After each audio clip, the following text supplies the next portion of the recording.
Gracias a todos por venir a este coloquio del Instituto de Física. Hoy día tenemos al doctor Sebastián González, quien es físico y luthier. Sebastián es chileno, estudió licenciatura en física en la Universidad de Chile, por allá por el 2005, donde nos conocimos, fuimos compañeros de generación, estudiábamos juntos en ese entonces. Luego hizo un magíster en física en la Universidad de Chile en 2008. Luego de eso se fue a Holanda, donde hizo un doctorado en física en la Universidad de Twente, ¿cierto? Eso fue en el 2013. Luego trabajó como postdoc en Austria, en la Universidad de Graz, en el 2014.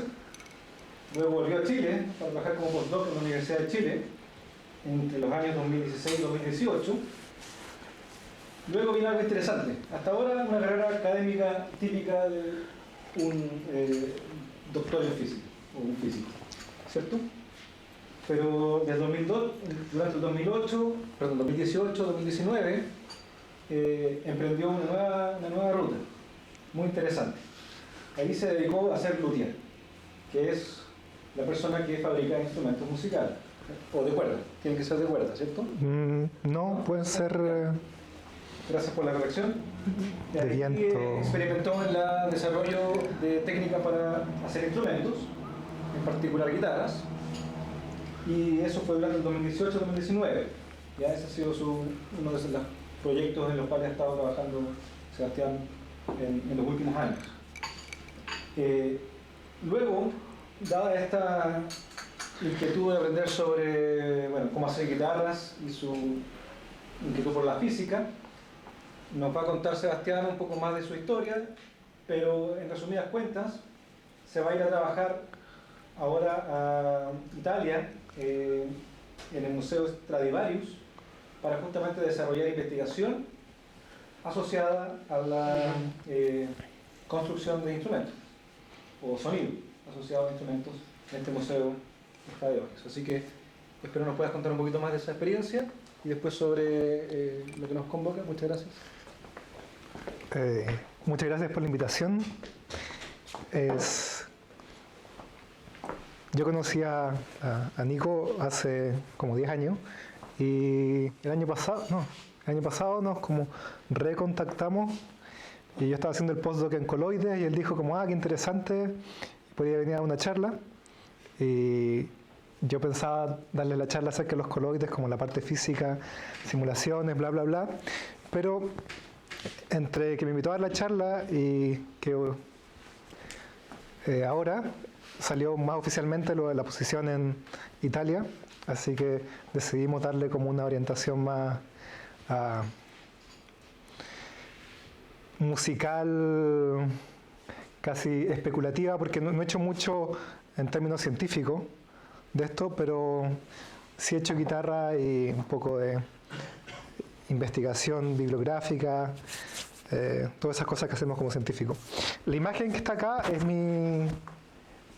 una representación de mi taller de carpintería, lutería, que queda en Valparaíso, hecho por un artista chileno, a mano, porque una de las cosas fundamentales que me llamó la atención de la lutería era este oficio que se hace con las manos, con el cuerpo entero, y que tiene su origen en Europa en el 1600 más o menos, esa es la época en que los instrumentos de cuerda aparecen, y de alguna forma es el predecesor de la revolución industrial, en el sentido de que nos dio las técnicas para trabajar el mundo material, y por otro lado de la revolución científica de Galileo. El papá de Galileo era un famoso lute player, no sé cómo se dice en español. Laúd, sí, tocaba laúd.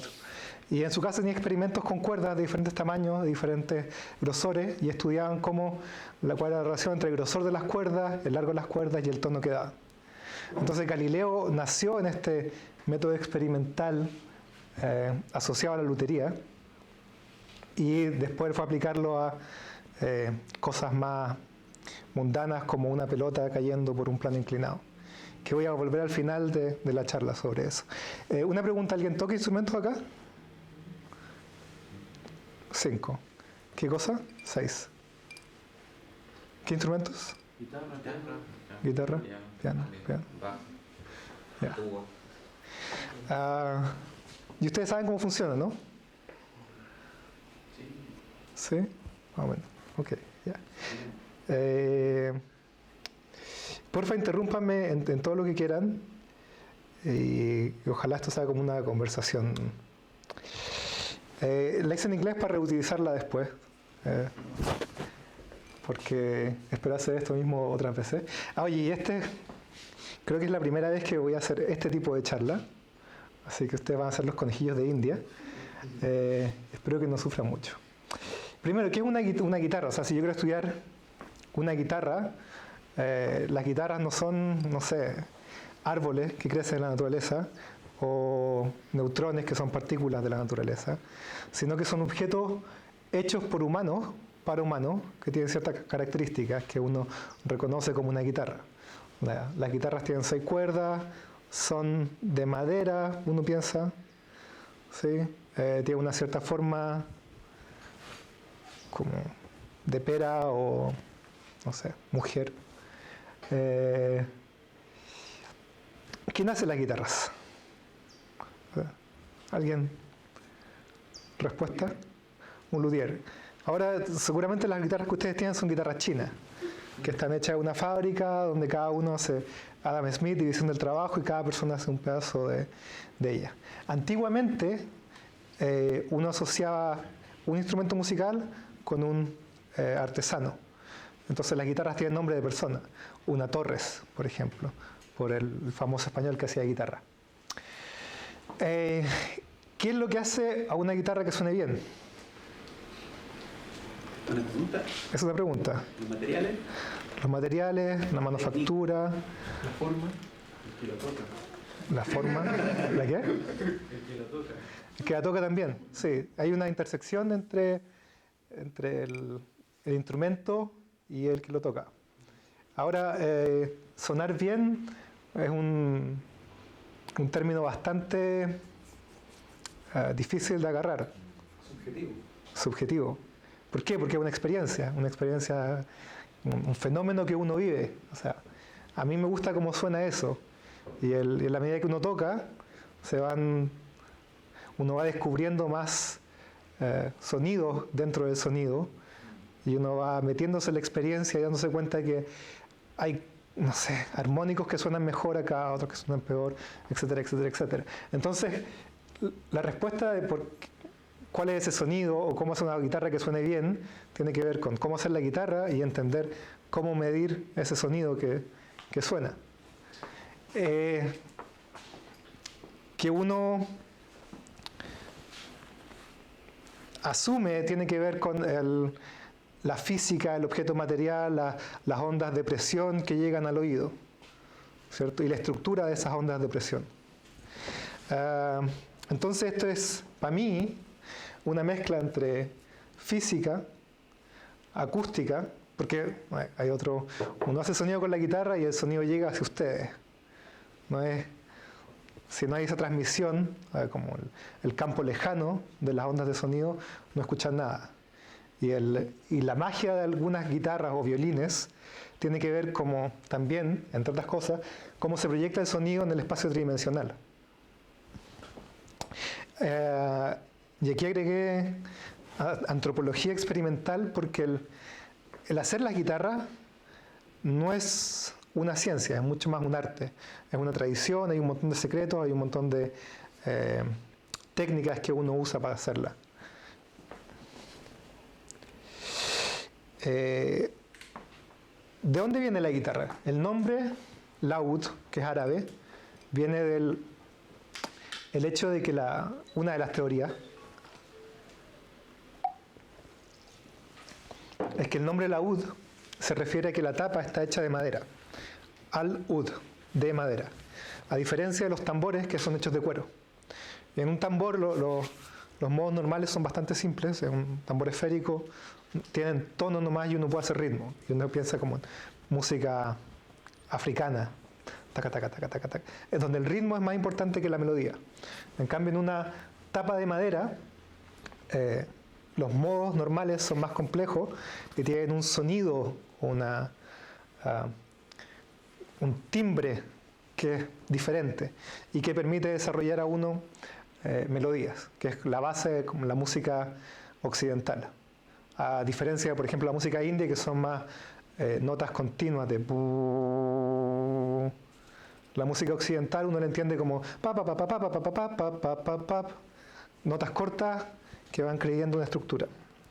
Ya les conté la historia de Galileo, que su papá era un lute player. Y la palabra luthier, que es lo que hago yo, viene del lute. Es la persona que hace los lutes, laúd, instrumentos en general. Ok, estas son todas las ecuaciones que van a ver en esta presentación, porque las ecuaciones son simples. O sea, es la ecuación de onda en una membrana elástica en una cierta condición de borde, que es la forma de la guitarra o del violín o el instrumento que sea. Ahí está en 2 dimensiones porque me acordé. El espesor de una tapa va entre el 1,5, 2 milímetros para un ukelele, que es esto, comparado con 20 por 20. Pueden verla, eso es no traje una guitarra solamente por problemas de espacio en la micro. Y para el caso del tambor circular es fácil, esas son funciones de Bessel y uno conoce los modos normales y la frecuencia, y aquí uno no toma en cuenta disipación ni nada. Y por otro lado está la ecuación de la presión dentro de la cavidad de aire, que es lo que va a hacer cuando la tapa vibre y se mueve, el sonido se expanda a través del sound hole. Traducción simultánea.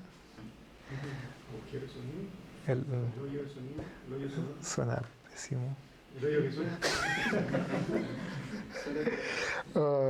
Ok. Me cambio de instrumento ahora un poquito. En el caso de la guitarra, el sound hole, como el ukelele, en estos instrumentos de cuerda pulsada, los hoyos son circulares. ¿Sí? El violín es un poco más complejo y tiene esta forma uno lo llama F-hole, porque parece una F, en realidad es una S antigua. Y ¿pueden ver como las 7 diferencias entre los dos? ¿O son iguales?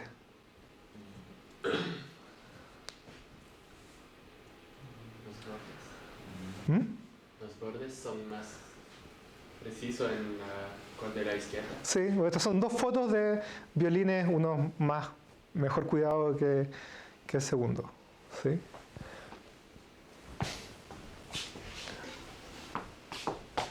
Es un poco más ancho.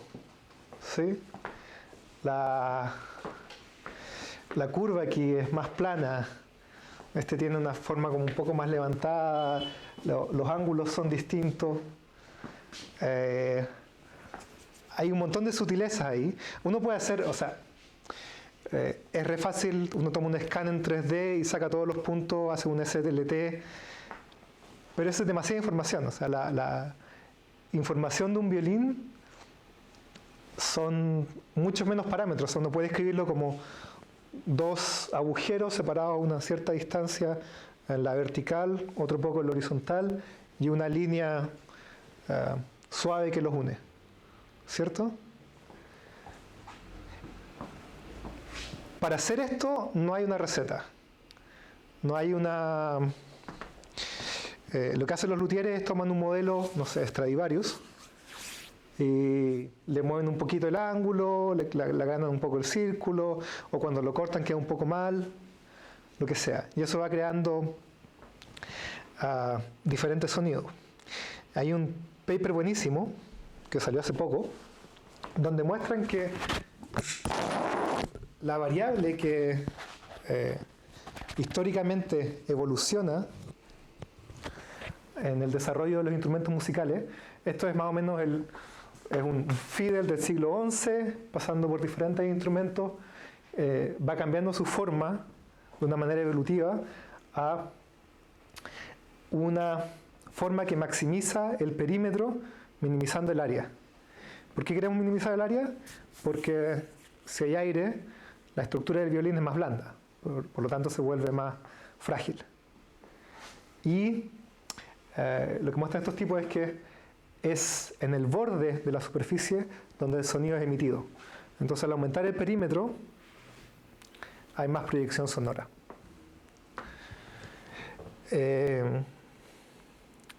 Aquí hay un gráfico de tiempo versus el largo del F-hole de un violín.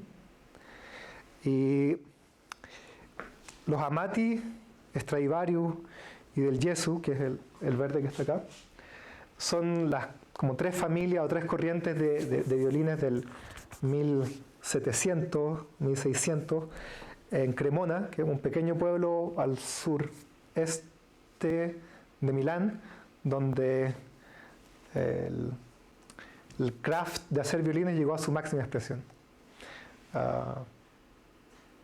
Todos conocen Stradivarius, ¿o no? Porque esa es una... ¿O quién no conoce Stradivarius? Ok. Son los violines más caros del mundo, valen millones de dólares, no sé cuánto se vendió el último, porque el público en general, como en el 1900, encontró que en el concierto, la sala de concierto, que es una invención del siglo XIX, sonaba muy bien, llenaban el espacio de música. Y, de hecho, Stradivarius vivió en el 720, ese es su 700-720, es su periodo dorado, y los instrumentos como que no funcionaron, no fueron famosos. Estamos hablando de la época barroca, donde las cuerdas eran hechas de intestinos de animales, ¿sí? Y el largo del violín un poco más corto, era un poco más agudo. Eventualmente, con la modernidad, llegaron las cuerdas que son envueltas en metal, y ahí recién se descubrió el sonido de los Stradivarius. Y fue más o menos 150 años después. Y ya toda la técnica de cómo se hacían había desaparecido. Y uno de los objetivos del Museo Stradivarius es tratar de recuperar esa tradición. ¿Por qué se le da tanta importancia al largo del agujero y no al número, por ejemplo? Tú dices que hay que aumentar el perímetro. Sí. Entonces, tres distintos con un perímetro igual, o ¿cuál es el porcentaje que juega el rol este factor en función de la calidad de las cuerdas, de la madera, etcétera? Yo creo que A, nadie sabe eso. B, no hay violines con 3 hoyos. Por razones, como volviendo al tema anterior, o sea, estos instrumentos son cosas que ocurren, están hechas por el hombre. Entonces, la gente hace violines con 2 F-holes. Ahí, no tengo la imagen de acá, pero es un violín triangular, en vez de la forma clásica, que tiene unos agujeros distintos. También suenan bien, pero no fueron aceptados por el público. Entonces es difícil. Este es como un fact nomás de la evolución que tuvo el violín en esos años, que creció, se alargó un poco. Stradivarius también cambió un poco el arching la curvatura de la tapa, la hizo más baja para que sonara más fuerte, y alargó un poquito el violín. Estamos hablando de cambios milimétricos. Sí.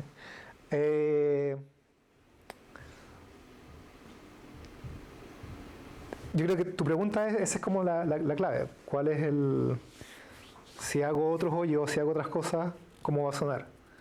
Y la respuesta es que no sabemos, podríamos experimentarlo. Y voy a volver a eso después.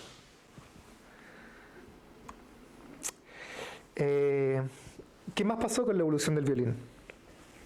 Entre 1570 y entre los 700, unos 150 años, el timbre del violín cambió de ser a un instrumento que parecía más la voz de un hombre, de un barítono, un bajo, a ser una voz más femenina. Y eso se puede ver con las vocalizaciones y el espectro de frecuencia de los violines. ¿Y por qué? Porque socialmente, en el 1700, las mujeres empezaron a cantar. Y cuando empezaron a cantar, la idea de belleza cambió y los instrumentos tenían que acomodarse a esa idea de belleza. Entonces trataron de reproducir la voz femenina. De hecho, como las canciones típicas folk, uno escucha que el violín hace la misma melodía que la voz al cantar. Y hace como un redoble de su sonido.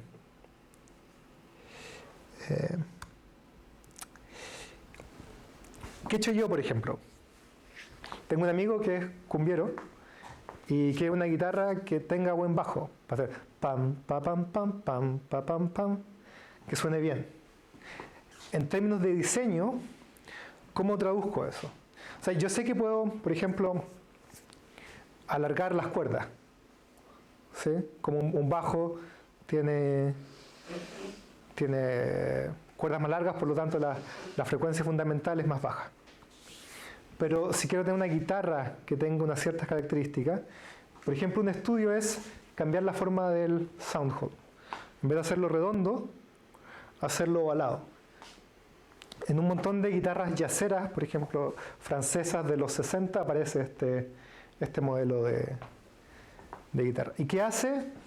Al tener uno más espacio libre, los modos normales son más bajos.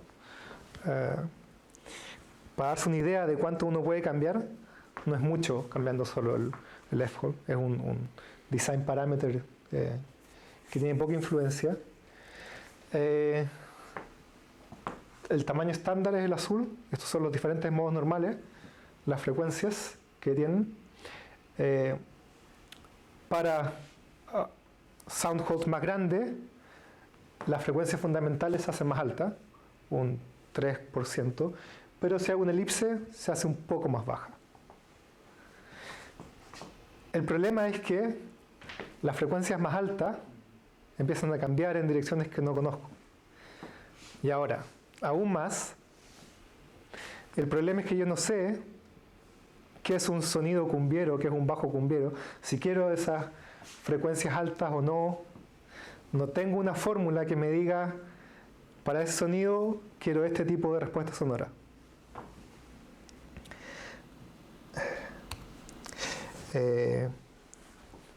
Ejemplo de un violín.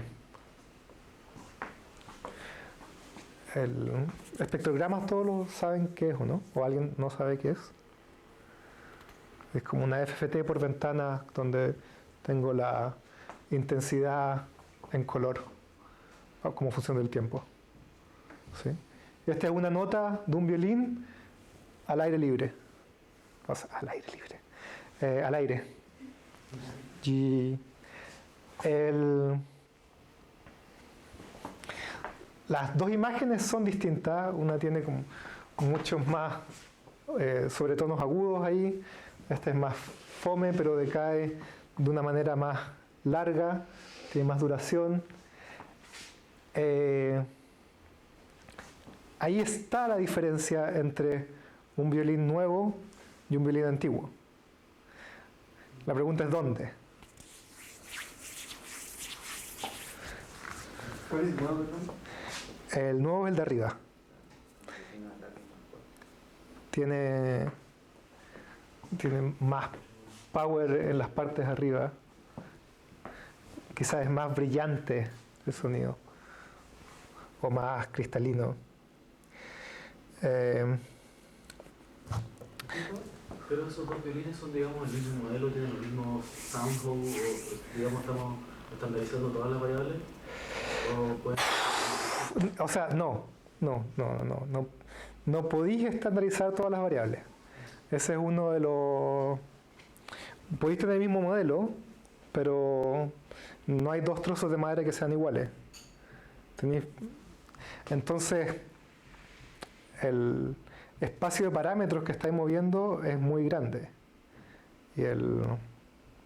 Y de hecho, yo no conozco y no creo que haya un método que te diga, o sea, en mi ejemplo en la guitarra lo que hice fue cambiar solamente en la simulación el tamaño del soundhole.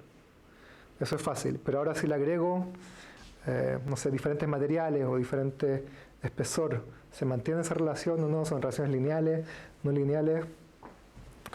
Extremadamente complejo. Esta es una escala musical. Do, re, mi, fa, sol, la, si, do, y de ahí para abajo. Esa es la nota que uno toca, o sea, no, la nota fundamental, la frecuencia fundamental, el pitch fundamental, está aquí abajo, pero cada nota revela una estructura en los armónicos de la señal que es súper rica y que, bueno, el que tocaba era malo, que era yo, entonces no son muy homogéneas las notas. Esta no es exactamente igual que esta. Un mejor guitarrista tiene un sonido más homogéneo. ¿Por qué como ahí donde está más rojo tiene más intensidad? Porque toco más fuerte.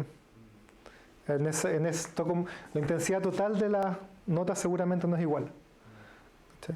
O la guitarra tiene tiene un modo fundamental cercano de ese do, re, mi, fa, sol.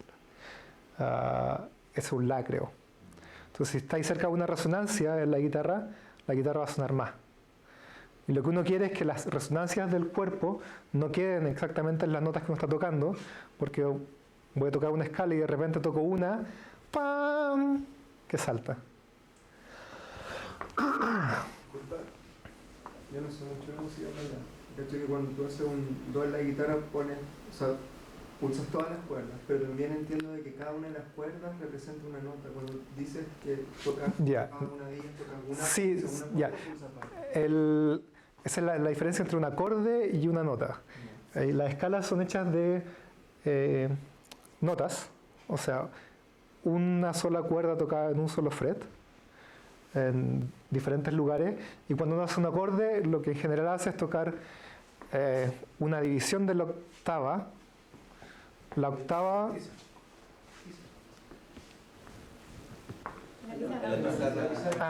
perfecto.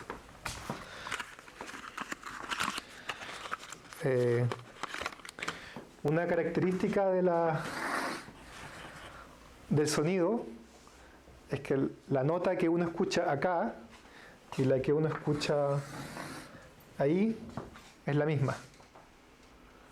Por eso cuando uno va en la guitarra do, re, mi, fa, sol, la, si, do, lo que llega es a una frecuencia que es el doble de la original. En este caso, cada vez que uno toca una nota, se activan diferentes múltiplos de en general son los primeros modos normales, 2 nodos, 3 nodos, etcétera, etcétera, etcétera. Pero entonces pulsaste una cuerda y las otras empezaron a oscilar de acuerdo a su modo normal. Claro. Y esos son tiene un nombre que se me olvidó.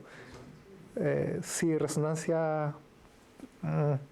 Pero si yo toco un sol en una cuerda, voy a hacer vibrar mucho más la cuerda sol.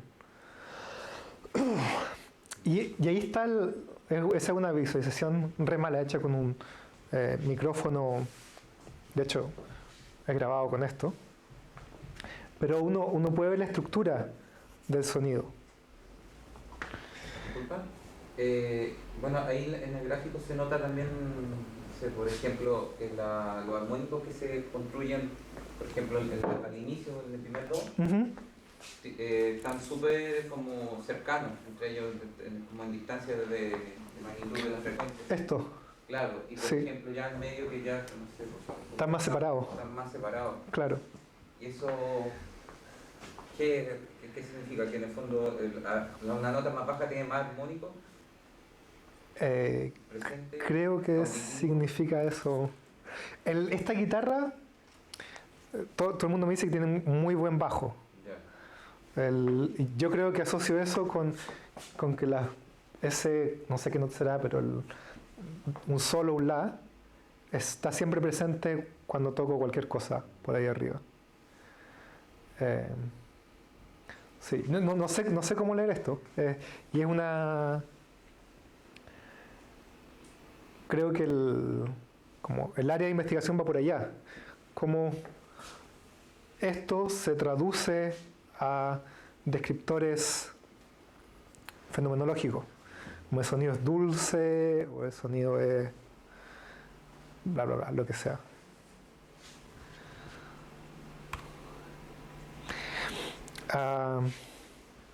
Ok, esto es un pequeño diagrama de lo que estamos hablando, de que partiendo de una onda sonora, de una onda de presión que llega al oído, yo hago una descripción en términos de ciertas variables del lenguaje natural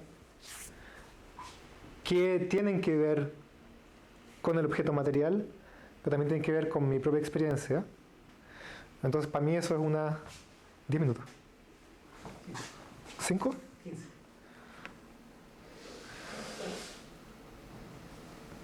Ya, me apuro.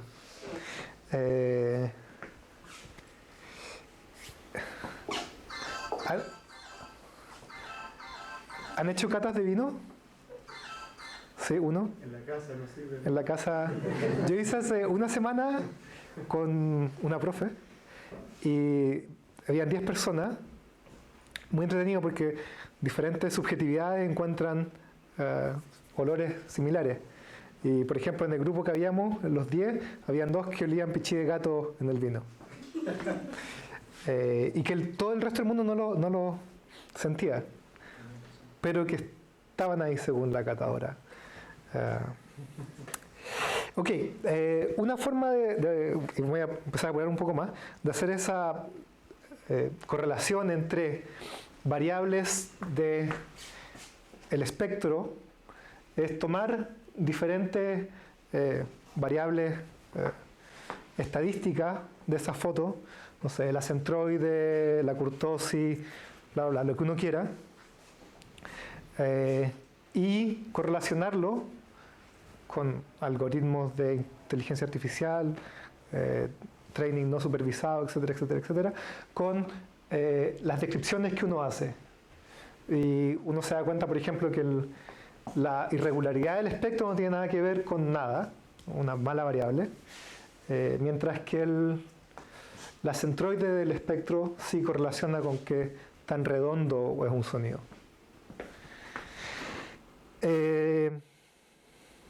Esto está hecho a mano en el sentido de que estas variables las define uno a priori.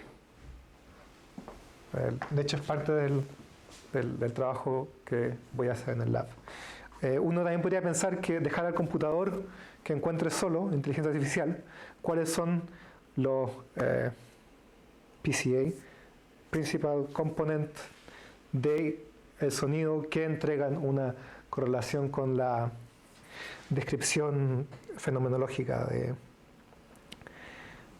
del sonido. Cortito, lo que le hablé del sonido como tridimensional, o sea, todo el mundo sabe que no es lo mismo escuchar música en la casa que ir a un concierto, ¿cierto? Recuerdo, estábamos en Cremona en un concierto de Sarah Chang, que es una violinista prodigio americana, y ella, al tocar el violín, en algunos momentos hacía para atrás y para adelante, y cuando el ángulo sólido te tocaba, era una experiencia así como ¡pua! Porque los violines no son homogéneos, también tienen una estructura tridimensional que puede ser estudiada. Entonces, cuando alguien me pregunta si puede escuchar un Stradivarius o no, el fenómeno es súper complejo, no es llegar y ponerse audífonos nomás.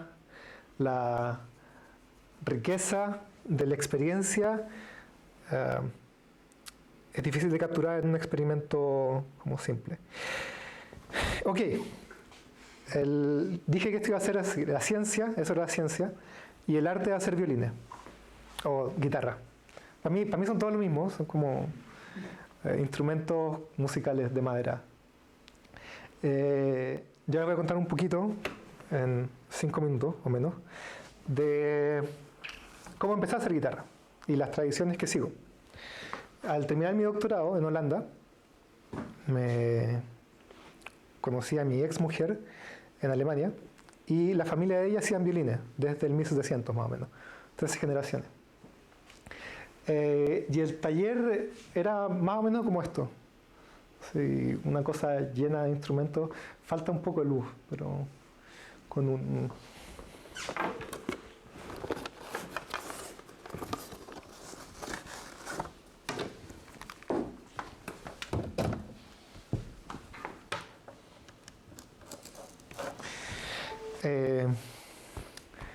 La tradición europea es lo que me da el instrumento a mí. Violines, guitarra, son cosas que nacen ahí. No hago zampoñas o tambores. Ese es el... se ve muy mal. No, está bien. No sé si ven ahí una prensa. ¿Sí? Por otro lado, en mi taller es una mezcla de tradición japonesa. No sé por qué terminé ahí, no recuerdo. Pero las herramientas japonesas son como otro nivel y es un arte en sí. El conocimiento que tienen los herreros japoneses del acero es increíble. O sea, manejan las transiciones de fase y saben lo que está pasando ahí con su cuerpo. Y como hacían espadas, y desarrollaban espadas por mucho tiempo, hasta la época Meiji, 1800, quedaron sin pegas porque hicieron ilegales las espadas en Japón, se dedicaban a hacer herramientas de carpintería. Se podría imaginar que si un herrero hacía espadas que cortaban gente, las herramientas que iba a realizar son increíbles. Y eso mezclado fue lo que me llevó a hacer durante el año pasado con unos amigos una mezcla de taller euro-japonés en Valparaíso, que para mí hace mucho sentido porque la arquitectura de Valparaíso es totalmente iconoclasta y llena de influencias de todas partes. Y les pongo, para mí el banco de trabajo, la representación como fundamental del trabajo de carpintería, con la prensita hecha a mano también. Esa era como la parte europea. Esta es la parte japonesa, que es el afilado de las herramientas y cómo uno puede llegar a cortar 3 micrones de madera con un cepillo hecho a mano. Es increíble y es un área de investigación in itself que me encantaría seguir algún día. Por último, la construcción de la guitarra esencialmente es un tambor. La tapa, que está acá vista desde atrás, que es lo que les pasé antes, tiene estas barras armónicas que lo que hacen es, si tengo una barra sin nada, su sonido es muy grave, porque es muy blanda, ¿sí?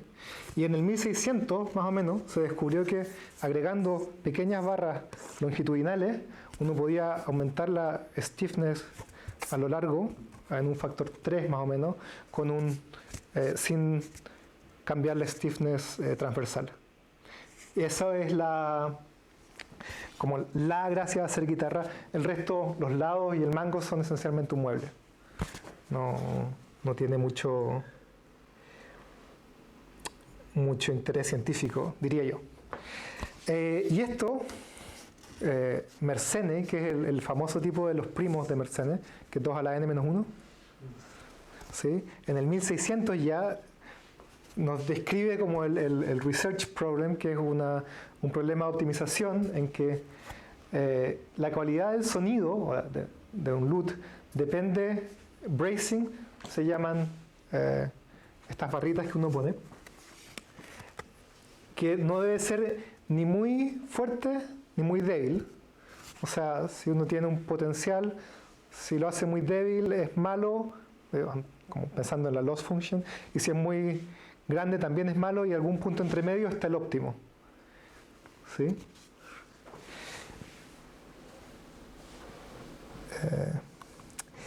Y ese óptimo es lo que me gustaría encontrar, que es una relación entre lo que quiere el músico, meter eso a un sistema de simulación que me dé esencialmente uno puede simular la manera en que va a vibrar. Para guitarra es fácil porque las frecuencias, un ángulo y un peso encima. Y eso lo vimos en clase y ese fue mi dibujo y para mí eso era la ciencia, así empezaba la ciencia, con esa abstracción del plano inclinado. Pero si uno va al cómo era la cosa, cómo fue, y el crucifijo reviene aquí en la católica,